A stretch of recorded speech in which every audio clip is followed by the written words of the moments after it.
I'm about to upset maybe everybody. What does it say in our Pasha? How are you going to get 5 people to chase 100 and 100 people to chase 10,000? If you're Amul Torah. That's right. If you're sitting and learning Torah,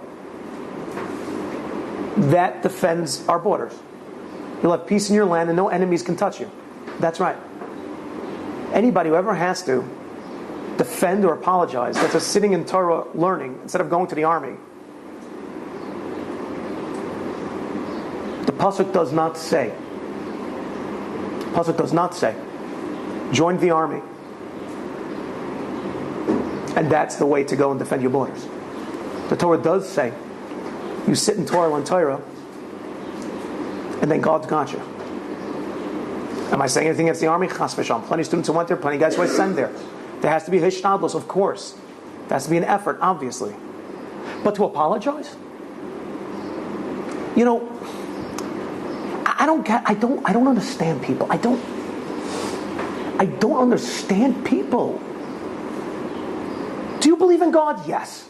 You believe in God. Okay. There are psukim in the Torah. It's not anything.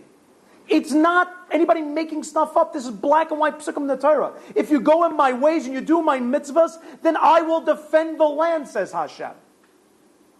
Where do people have the audacity, if you believe in God, to ignore our Kolo guys parasites who sit and learn? That's all people say. That's all you hear. Parasite, I got a job, don't you know? I'm sorry. This pasuk says, if you're toiling in Torah, then I will send you ridiculous amounts of an influx in everything money-wise. Doesn't say if you get jobs over here. I'm not telling you to not get jobs. Of course get jobs. But I'm telling you what God is saying.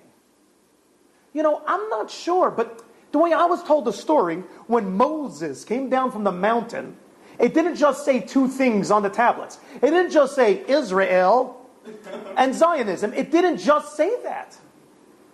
They tell me that our religion is bigger than that. I'm not knocking it, but it's just one part of it. Here, imagine someone's like, dude, you got to check this out. My dad bought me a radio. Like, what? Yeah, it's outside. You got to check it out. So you go to your friend, you go outside. There's a Lamborghini parked outside. There's a Lambo. A 2020 Lambo. You go outside. And you're like, what? And he's like, you know, and then the doors go, and they open up like that. He's like, come. And you sit down in that, oh, what am I sitting on? It's like baby platypus. You know, it's just, that's what it is. It's just, they're making them, they're breeding them in someplace in Australia just for Lamborghini seats. And the Elsie's like, well, sorry there, platypus, but we got to use you. We ought to put you out because Lamborghini needs to cover their seats. I mean, that's why. And you sit inside, you're like, oh, no, what's up?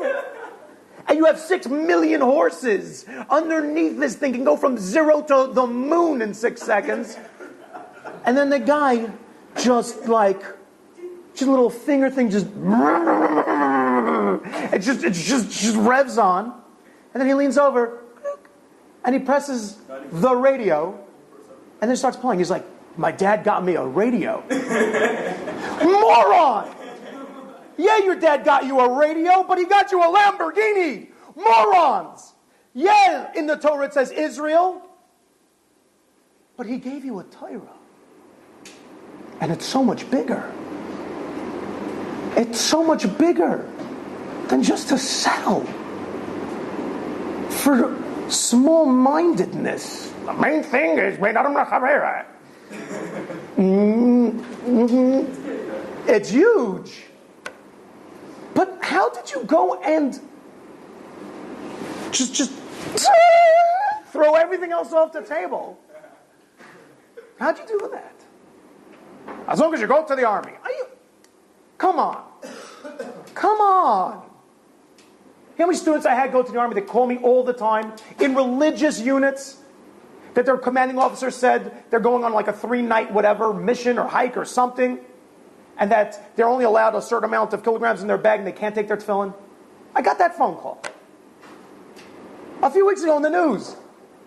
On Shabbos, a commander showed up to the unit, and the religious guys who are the tankers in that unit, and he came with some higher up blah blah blah, and told the guys, yeah, you have to drive this tank around. This guy wants to ride around the tank in the base because he's a donor or something, and they forced them to go do that. Another unit, I mean, the stories are endless. That the Shabbos food got ruined, and so a guy came in and cooked the whole thing on Shabbos. I mean, we're talking about big kilo Shabbos. It doesn't say in the Torah you have to be Machal Shabbos in order to defend the borders. That I know. What does it say? It says, open up your mind. You know, in 1967, we had miracles. In 1967, these psukim came to a reality. One Israeli tank chased 100. There were probably 5 guys inside to be Mekayim the pasuk of 100. But they got radio things afterwards between the Egyptian tanks. And like, where'd the Israelis get hundreds of tanks? And the tanks like turn around. The Egyptian tanks started just driving back to Egypt through the Sinai. Typical Israelis, they're like, woo! They chase down the chutzpah of an Israeli. They're like, what's happening? I don't know, but let's see just how much gas we got in this thing. They chased them out of the Israelis drove into the Sinai desert. They got the Sinai. They're like, at the end of it, like, Alo Udi. Ken Udi Shomea. Ken, אנחנו עכשיו בתוך מדבר סיני, we don't even know what to do. And they're like, just put down an Israeli flag. They just call it your own. It was ours. Because Yidden were involved. I heard from an Israeli, a guy who was then up in the higher-ups in the general at that time of the 67. He said everybody believed in Hashem. Even the left wing, they all believed in Hashem. They all understood that. Now they're trying to pull people from learning left and right. They're trying to stop people from learning now. You idiots. What would a yeshiva guy even do in the army? It's going to be the dumbest thing. But, I mean, just aside from that, don't you get it? You're pulling every last vestige of real security that we have.